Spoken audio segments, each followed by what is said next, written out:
Morton tried to decipher the time code at the bottom of the screen. First off, what you're looking at in the time code is DNI, is Department of Naval Intelligence. So Department of Naval Intelligence, this would probably be a file number 27. It could be a security level, however, because security levels are supposedly go up to Q36, or the highest ones that we know about. The first interesting thing about that is that I'm noticing what looks like a medical monitor, and look at how slowly and erratic the heartbeat is. The heartbeat is literally 1, 2.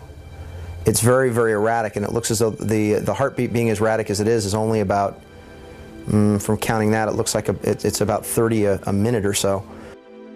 Morton suggested an alternate explanation for the video's dim lighting. One of the unusual things about most of these particular race of aliens is they are very, very sensitive to light. So a lot of these interviews are conducted in very darkened rooms. To Morton's eye, many features of this alien dovetailed with accounts of other first-hand contactees.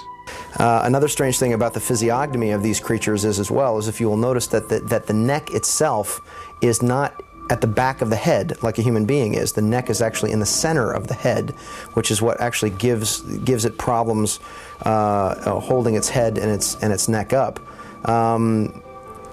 Whatever this is, it's being taken, the interview is actually being done through a piece of glass, which is probably something somebody faking the photographs probably wouldn't think about. Right there we see that the creature appears to be choking.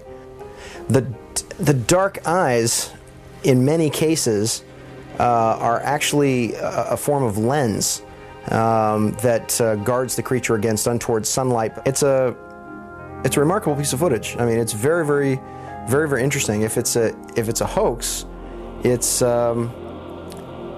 very well done. If it's not, then I would say it's probably revolutionary. Another expert who was asked to examine the tape was Michael Hesseman, one of Europe's leading UFO researchers and author of the international bestseller Beyond Roswell.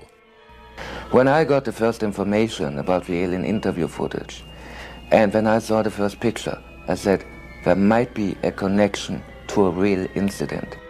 Hesseman was intrigued both by the alien's appearance and by Victor's claim that the being arrived at Area 51 in 1989. If it is authentic, it might be the most significant film ever published, ever shown on television. For several years now, Hesseman has been investigating reports that the South African Air Force shot down a flying saucer in the Kalahari Desert in 1989. According to Hesseman's sources, 2 survivors were retrieved from the downed saucer. One was sent to Wright-Patterson Air Force Base in Ohio, and the other to Area 51. The extraterrestrial in Victor's tape bears a striking resemblance to descriptions of the Kalahari ET, and the timing of its appearance at Area 51 is consistent with the South African incident. If you see the drawings we have of the Kalahari alien and the descriptions we have, it seems to be the same being. And the Kalahari incident puts the alien interview footage into a context and gives it at least a probability that it might be real. It might be the real stuff, we just don't know. Whitley Strieber, best-selling author of Communion, claims to have had numerous personal contacts with alien beings. He has become the de facto spokesman for the growing number of people who claim to have been abducted by extraterrestrials. The nationally syndicated television program Strange Universe asked Strieber and several other abductees to view the alien interview tape. What Strieber saw left him profoundly shaken.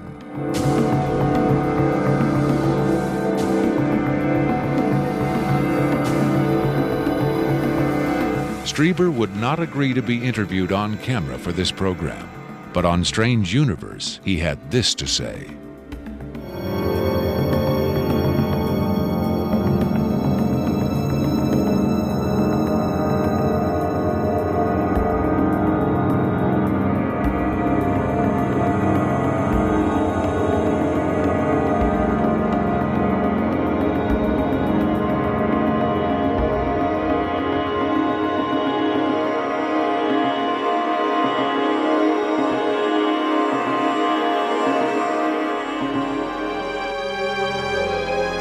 On May 23, 1997, Victor gave a radio interview on the nationally syndicated show Coast to Coast AM with Art Bell. Speaking by telephone from an unknown location, Victor answered questions from host Art Bell and his guest, UFO expert Sean Morton. From the Kingdom of Nye, Coast to Coast AM continues with Art Bell. It is going to be a very interesting morning. Let's see if we've got Victor on the line. Victor, are you there? I'm here. Welcome to the program, Victor. Afterwards, this is what Bell and Morton had to say about Victor's credibility. What a hell of an interview, huh? Boy, oh boy, talk about making history on the radio. It was, as far as I could tell, he answered every question properly as far as exactly where the locations are, to the descriptions of the the transports, the 737s, to the CTS-43s, the retinal scans, the 5 levels at S4. A veteran of countless controversial interviews, Art Bell still found himself impressed by his encounter with Victor. In the first, I think, half hour, I sensed that I was getting a kind of a runaround, or that I was not satisfied with the quality of the answers that I was being given. But as the interview progressed, and Victor, to some degree, began to relax, I began to get a different sense, and that was that he was telling me the truth. I think Victor was scared. I think Victor really is scared.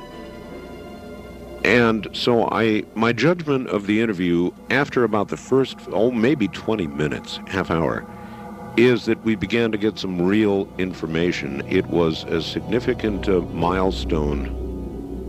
There's no question about that in broadcasting.